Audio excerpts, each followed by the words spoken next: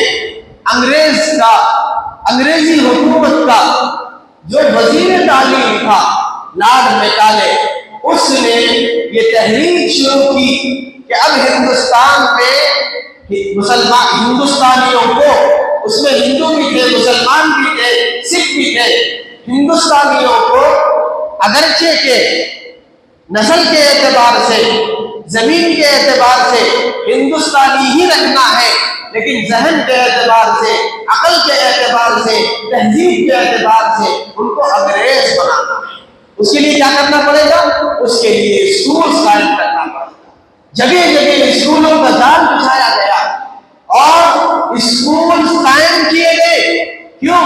اس لیے کہ ہندوستانی بچوں کو اسکول میں شریک کرا کے ان کی ذہنی فکری تربیت کی جائے اور ان کو عیسائی بنایا جائے، تاکہ آگے چل کے یہ جو نسل ہے یہ نسل ہماری کنٹرول کرے۔ اس لیے اس حکومت نے اسکولوں کو قائم کیا۔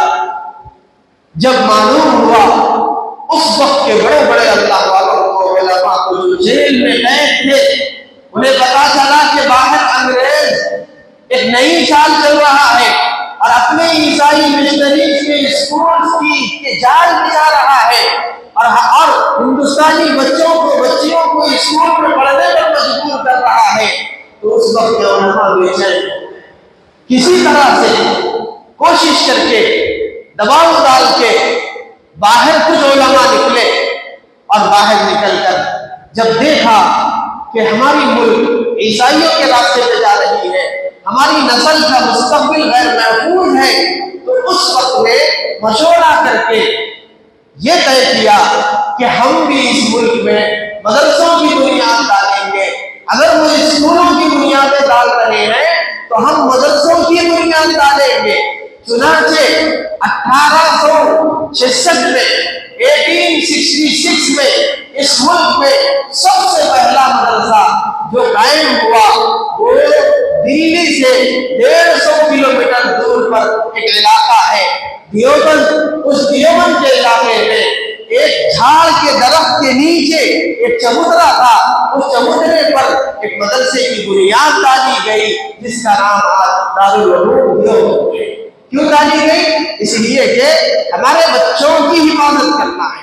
اب انگریزوں سے اس ملک کو آزاد کرانے کے لیے مجاہدین کو تیار کرنا ہے، اپنے نسلوں کی تہذیب کی حفاظت کرنا ہے، ان کے ایمان کی حفاظت کرنا ہے۔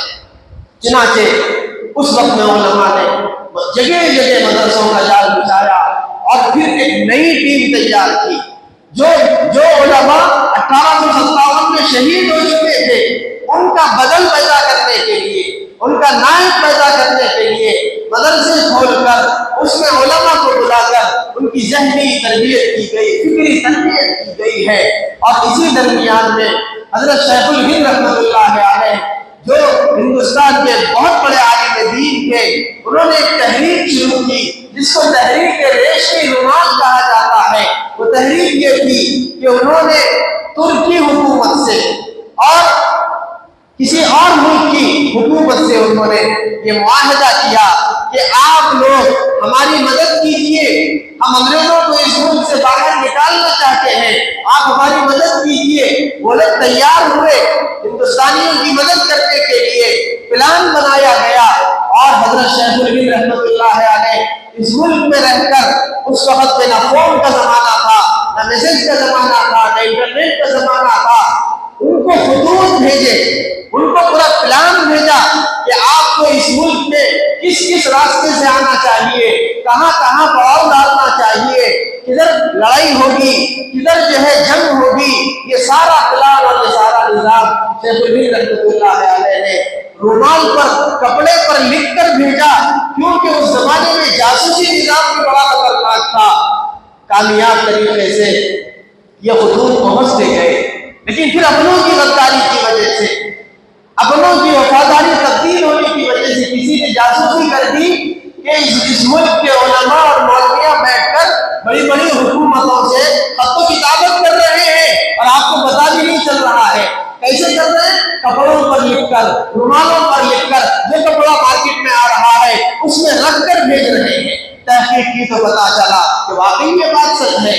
حضرت شیخ الہند محمود حسن صاحب کا پلان کامیاب ہونے کے قریب تھا اور یہ ملک بغیر جنگ کے آزاد ہو سکتا تھا، لیکن اپنوں نے غداری کی، جس کی وجہ سے انگریزوں کو پتا چل گیا اور انگریز نے خوفی چوکنا ہو کر حضرت شیخ الہند رحمۃ اللہ علیہ کو لے جا کر مالٹا کی جیل میں، کالا پانی کی جیل میں قید کر دیا، ان کو بند کر دیا 3 سال تک۔ پھر وہ تحریک ختم ہو گئی۔ اس کے بعد پھر 57 سے لے کے 1857 سے لے کے 1947 تک تقریباً 90 سال محنت کر کے، اس وقت کے بڑے بڑے علماء کوشش کر کے برادران وطن کو لے کر ایک کامیاب تحریک شروع کی۔ جب پورا نظام بن گیا، سٹپ بن گیا، تو اب یہ جو نام ہم سنتے ہیں مہاتما گاندھی کا، جواہر لال نہرو کا، یہ سب نام میرے دوستوں بعد میں ہے۔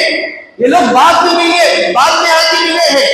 اصل فاؤنڈیشن جس نے تیار کیا اس ملک کو آزاد کرانے کا، 200-250 سال سے جو محنتیں کی، وہ علماء ہیں، مسلمان ہیں، جن کو قائدانہ رول دیا گیا، جن کے قائدانہ رول سے ہم انکار نہیں کر سکتے، ان کو تاریخ سے دور نہیں رکھ سکتے، لیکن بعد میں کچھ غیر مسلموں نے بھی ساتھ دیا تو پھر انہی کا نام زیادہ ہو گیا، اور اصل شہسواروں کا اور اصل علماء کا، اصل ہیروز کا نام جو ہے ختم کر دیا گیا یا پیچھے ڈال دیا گیا۔